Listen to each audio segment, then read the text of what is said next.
लाखो भाविकांचं श्रद्धास्थान असलेल्या दख्खनचा राजा श्री ज्योतिबाच्या मुख्य यात्रेचा आजचा दिवस आहे। यात्रेचं मुख्य आकर्षण असणाऱ्या मानाच्या सासनकाठ्या बैलगाड्या डोंगरावर दाखल झाल्या।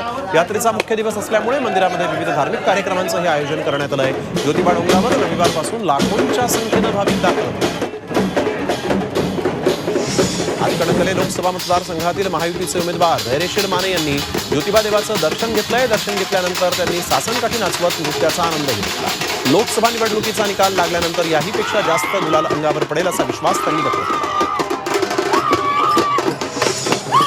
हनुमान जयंतीनिमित्त उपमुख्यमंत्री देवेंद्र फडणवीस यांनी नागपूरच्या टेकडी लाईन हनुमानाचं दर्शन घेतलं आहे। बजरंगबली बुद्धी देतात आणि शक्तीही देतात, म्हणून शक्ती मागितली की देशावर येणारं संकट दूर करण्यासाठी आणि बुद्धी मागितली ती आमच्यासाठी, असं फडणवीसांनी सांगितलं। तर सद्बुद्धी मागितली ती आमच्या विरोधकांसाठी, असा खोचक टोलाही फडणवीसांनी लगावला।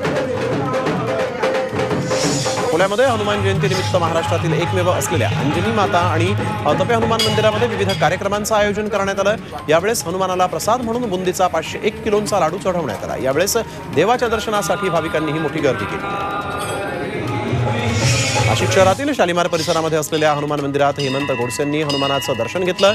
यावेळेस हेमंत गोडसेंनी हनुमानाची आरती केली। नाशिकच्या जागेसाठी हेमंत गोडसे इच्छुक आहेत। चंद्रपुरात महाकाली देवीच्या यात्रेसाठी हजारोंच्या संख्येनं भाविक दाखल झालेले। चंद्रपूर महानगरपालिकेकडून भाविकांना मूलभूत सुविधा पुरवल्या जात आहेत। उन्हाचा तडाखा बघता भाविकांनी काळजी घेण्याचं आवाहन मनपाकडून करण्यात आलेलं आहे। मंदिर परिसर दुकानं सजलेली आहेत।